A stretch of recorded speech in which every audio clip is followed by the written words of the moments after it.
आज मैं आपको अलसी के बहुत ही ज्यादा हेल्दी और टेस्टी लड्डू बनाना बताती हूँ कैसे बनाए जाते हैं। और आप सभी को तो पता ही है कि अलसी हमारी हेल्थ के लिए कितनी ज्यादा फायदेमंद होती है, क्योंकि इसमें भरपूर मात्रा में ओमेगा 3 पाया जाता है।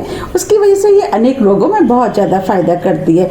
इसमें भरपूर मात्रा में फाइबर भी होता है। जैसे कि आप वेट लॉस करना चाहते हैं तो आप अलसी का इस्तेमाल कर सकते हैं। और ये कोलेस्ट्रॉल को कंट्रोल करती है। स्किन के रोग जो होते हैं उनमें भी ये बहुत ज्यादा फायदा करती है। बालों के लिए अच्छी होती है, दिमाग को तेज करती है और इसकी तासीर गर्म होती है। उसकी वजह से सर्दियों में बॉडी में पेन और सूजन हो जाती है, उसमें भी ये बहुत ज्यादा फायदा करती है। और अलसी हार्ट के और डायबिटीज के पेशेंट के लिए भी ये बहुत ज्यादा फायदेमंद होती है। हम इन लड्डुओं को बिना चीनी और घी के बनाएंगे, फिर भी ये लड्डू बहुत ही ज्यादा टेस्टी बनके तैयार होंगे। चलिए बनाना शुरू करते हैं। लड्डू बनाने के लिए ये हमने 400 ग्राम अलसी लिए। ये हमें इजिली मार्केट में मिल जाती है। अगर हम इसका मेजरमेंट कप से करें तो ये 2 कप है। सबसे पहले हम अलसी को भूनेंगे। इसके लिए हमने गैस पे कढ़ाई रख दी है। अब हम इसके अंदर अलसी डाल देते हैं। अब हम अलसी को लगातार चलाते हुए स्लो मीडियम फ्लेम पे भून लेते हैं। हमें अलसी को लगातार चलाते हुए भूनना है जिससे कि अलसी जले नहीं। अगर अलसी जल जाती है तो इसका टेस्ट खराब हो जाता है, फिर उसके बने हुए लड्डू खाने में टेस्टी नहीं लगते। इसीलिए आप ध्यान रखें, फ्लेम को या तो स्लो मीडियम फ्लेम पे ही इसे लगातार चलाते हुए भुने।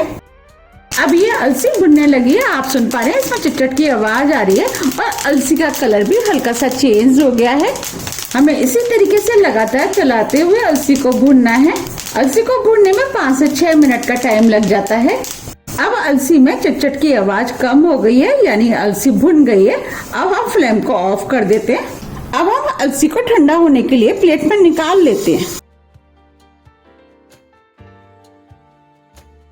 जब तक अलसी ठंडी हो रही है हम आगे की तैयारी कर लेते हैं। ये हमने 50 ग्राम मखाने लिए हैं। अब मखानों को भी इस कढ़ाई में डाल देते हैं।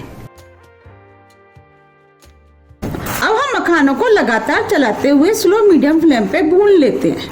हम इसके अंदर घी का इस्तेमाल नहीं करेंगे क्योंकि हम लड्डू को बिना घी और चीनी के बना रहे हैं। अगर आप चाहें तो इसके अंदर 1 टेबल स्पून घी का इस्तेमाल कर सकते हैं। मखानों को लगातार चलाते हुए भूनना है जिससे कि मखाने जले नहीं, क्योंकि मखाने बहुत जल्दी जल जाते हैं। मखाने भी हमारी हेल्थ के लिए बहुत ही ज्यादा फायदेमंद होते हैं, क्योंकि इसमें भरपूर मात्रा में प्रोटीन, कार्बोहाइड्रेट, कैल्शियम, फाइबर पाया जाता है, जो कि हमारी हेल्थ के लिए बहुत ही ज्यादा फायदेमंद होता है। और ये ब्लड प्रेशर को कंट्रोल करते हैं। और मखानों को डायबिटीज के पेशेंट भी खा सकते हैं, उनको भी ये बहुत ज्यादा फायदा करते हैं। जैसे कुछ लोगों को बेचैनी, तनाव रहता है जिसकी वजह से नींद नहीं आती है, उनको भी मखाने का सेवन जरूर करना चाहिए। अब ये मखाने भी भुन गए हैं। अब हम इनको भी चेक कर लेते हैं। देखिए हम हाथ से दबा रहे हैं तो ये इजिली दब रहे हैं। देखिए इसका मतलब ये क्रिस्पी हो गए हैं। बस हमें इसी टाइप के मखाने चाहिए। अब हम फ्लेम को ऑफ कर देते हैं। हमने मखानों को भी इस बॉल में निकाल लिया है।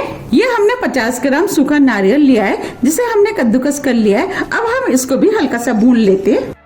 अब हम नारियल को भी लगातार चलाते हुए हल्के गोल्डन कलर का भून लेते हैं। ये नारियल भी हमारी हेल्थ के लिए बहुत ही ज्यादा फायदेमंद होता है, क्योंकि इसके अंदर बहुत सारे विटामिन, मिनरल्स पाए जाते हैं जो कि हमारी हेल्थ के लिए फायदेमंद होते हैं। और ये गठिया की रोगी में भी ये बहुत ज्यादा फायदा करता है और दिमाग को भी ये तेज करता है।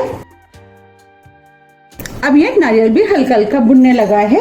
अब हम इसके अंदर 1/4 कप ड्राई फ्रूट डाल लेते हैं। इसके अंदर हमने काजू, बादाम, पिस्ते लिए हैं, जो छोटे छोटे पीस में काट लिया है। ये ऑप्शनल है, आप चाहें तो इसके बिना भी लड्डू बना सकते हैं, लेकिन इसके डालने से लड्डू और भी ज्यादा हेल्दी बनके तैयार होते हैं। अब नारियल के साथ इनको भी हल्का सा भून लेते हैं। अब ये सभी चीजें भुन गई हैं, हल्के गोल्डन कलर की हो गई हैं। अब हम फ्लेम को ऑफ कर देते हैं, इसे अलग प्लेट में निकाल लेते हैं। ये हमने सभी ड्राई फ्रूट को इस प्लेट में निकाल लिया है। हम इन लड्डुओं को गुड़ से बनाएंगे। इसके लिए हमने ये 400 ग्राम गुड़ लिया है। अब हम गुड़ को कढ़ाई में डाल देते हैं। 1/4 कप पानी। अब गुड़ को स्लो मीडियम फ्लेम पे मेल्ट होने देते हैं और बीच बीच में हम चलाते रहेंगे जब तक गुड़ मेल्ट हो रहा है। हम आगे की तैयारी कर लेते हैं। अब ये अलसी भी ठंडी हो गई है। ये हमने मिक्सी का जार लिया है। अब हम अलसी को मिक्सी के जार में डाल देते हैं।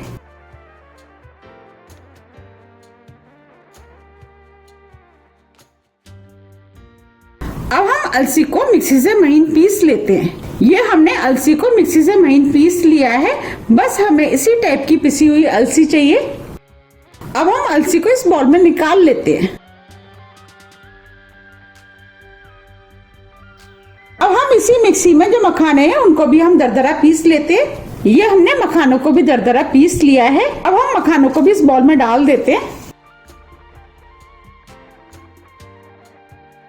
अब जो ड्राई फ्रूट बचे हम उनको भी दरदरा पीस लेते हैं। अब ये ड्राई फ्रूट भी दरदरे पीस गए हैं। अब हम ड्राई फ्रूट को भी इसके अंदर डाल देते हैं। ये हमने 4 से 5 छोटी इलायची ली है, इसे भी डाल देते हैं। इससे लड्डुओं के अंदर खुशबू अच्छी आएगी, लड्डू खाने में भी टेस्टी लगेंगे। ये हमने 50 ग्राम किशमिश लिए। अब किशमिश को भी इसके अंदर डाल देते हैं। आपको जो भी ड्राई फ्रूट पसंद नहीं है आप उसके बिना भी इन लड्डुओं को बना सकते हैं। अब ये सभी चीजें पिस के तैयार हो गई है। अब हम गुड़ की चाशनी देख लेते हैं। अब ये गुड़ भी मेल्ट हो गया है। इस गुड़ को मैंने 2-3 बार बीच में चला लिया था। अब हम इसे चेक कर लेते हैं।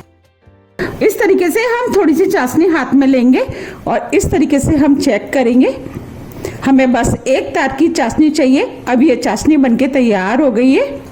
अब हम फ्लेम को ऑफ कर देते हैं। चाशनी को हल्का सा ठंडा होने देते हैं। जब तक हल्की सी चाशनी ठंडी हो रही है हम लड्डू का मिश्रण देख लेते हैं। अब हम सभी चीजों को अच्छे से मिक्स कर लेते हैं। ये लड्डू खाने में बहुत ही ज्यादा टेस्टी लगते हैं। आप इन लड्डुओं को एक बार जरूर ट्राई कीजिएगा। फिर मुझे कमेंट्स करके जरूर बताइए कि आपको ये लड्डू कैसे लगे। ये हमने सभी चीजों को अच्छे से मिक्स कर लिया है। हमने जो गुड़ की चाशनी बनाई थी उसे अब हम छान लेते हैं। गुड़ के अंदर जितनी भी गंदगी होगी वो चलनी में रह जाएगी।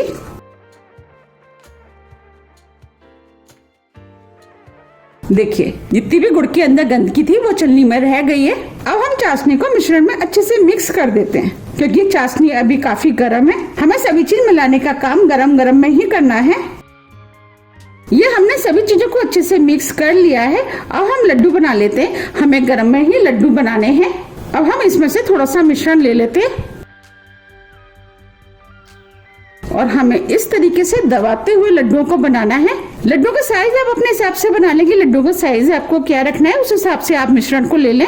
हम मीडियम साइज के लड्डू बना रहे हैं, इसीलिए हमने मीडियम साइज के नींबू के बराबर का मिश्रण लिया है।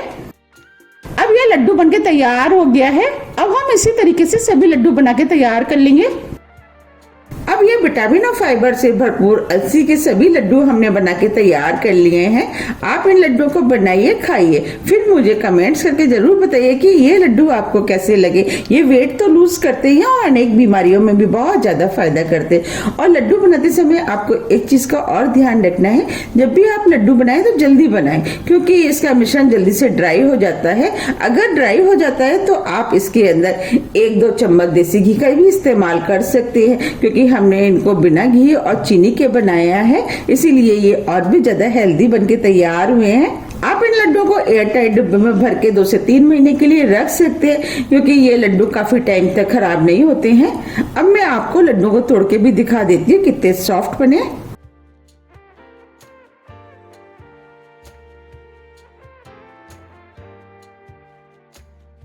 देखिए कितने सॉफ्ट और अच्छे लड्डू बनके तैयार हुए हैं। आप मुझे कमेंट्स करके ये जरूर बताइए कि आप इन लड्डुओं को कब बना रहे हैं। आप इन लड्डुओं को सुबह शाम किसी भी दूध के साथ खा सकते हैं और आप चाहते हैं इन्हें बिना दूध के भी खा सकते हैं। इन लड्डुओं को बच्चे, बड़े, बुजुर्ग सभी खा सकते हैं। ये लड्डू सभी को बहुत ज्यादा फायदा करते हैं। अगर आपको मेरी रेसिपी पसंद आ रही है तो आप ज्यादा से ज्यादा फ्रेंड और फैमिली के साथ शेयर कीजिए और कमेंट्स करना तो आप बिल्कुल मत भूलिएगा, जिससे कि मुझे पता लग सके कि आपको मेरी रेसिपियां पसंद आती हैं। आप मुझे मेरे फेसबुक पेज को भी फॉलो कर सकते हैं, इसका लिंक मैं अपने डिस्क्रिप्शन बॉक्स में दे दूंगी। अगर आपको मेरी रेसिपी थोड़ी भी पसंद आती है तो रेसिपी को लाइक कीजिए, चैनल को सब्सक्राइब कीजिए। सब्सक्राइब बटन के बगल में जो बेल आइकन है उसे आप प्रेस करना ना भूलिए, जिससे कि मेरी आने वाली वीडियो का नोटिफिकेशन आपको सबसे पहले मिल सके। अब हम फिर मिलते हैं इसी तरह की हेल्दी और टेस्टी रेसिपी के साथ। जब तक के लिए नमस्कार।